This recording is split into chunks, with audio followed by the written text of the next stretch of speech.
Hello again.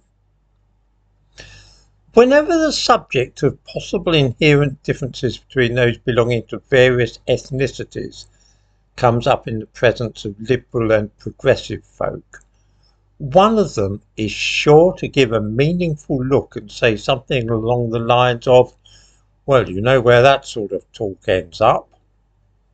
By this, we are meant to understand that any suggestion that there are real and measurable variations between different ethnic groups will lead inevitably to concentration camps, gas chambers, apartheid and lynchings.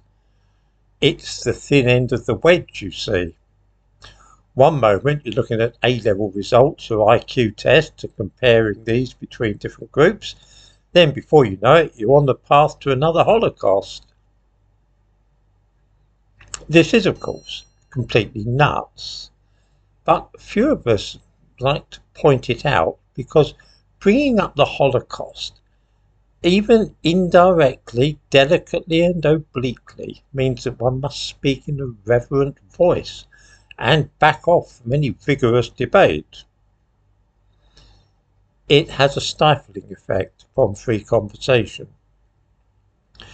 Before the Second World War, there was, of course, a good deal more racial prejudice than is now the case, and most people probably believed, at least to some extent, in the idea of scientific racism, that there were actual differences between ethnic groups.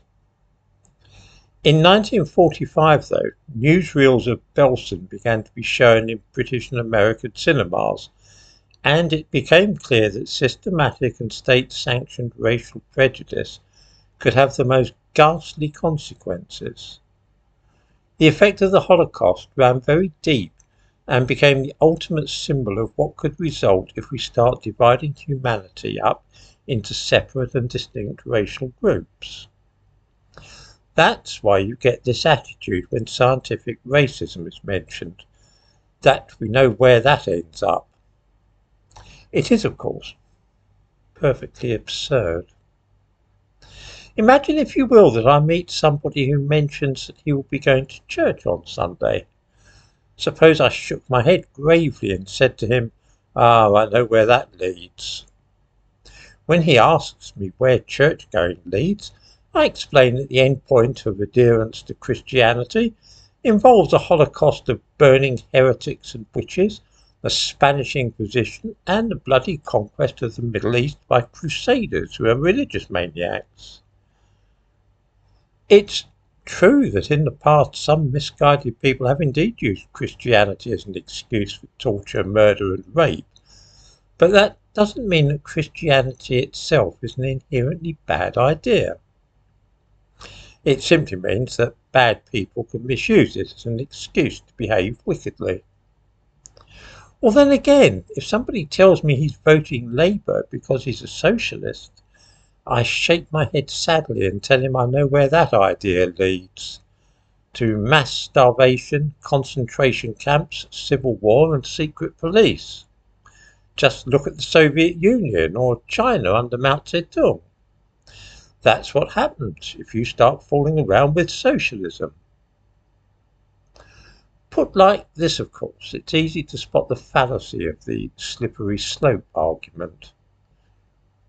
It's true that socialism, Christianity and racism, together with practically any other religion, philosophical system or political doctrine, can be turned to evil, and in the past almost certainly has been used as an excuse for cruelty, persecution and murder. But that doesn't mean that those things must inevitably lead to such outcomes. There are many peaceful and kind Christians, a lot of good-natured and tolerant socialists, and quite a few harmless and innocuous racists.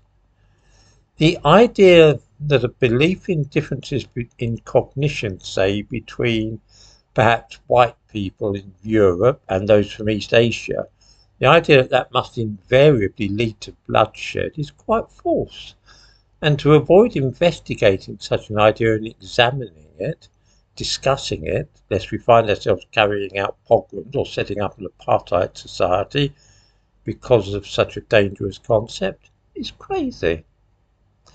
Racism is no more likely to lead to evil actions than Christianity or Buddhism, and those who fear even to examine it closely are perhaps more in fear of their own impulses and instincts than anything else.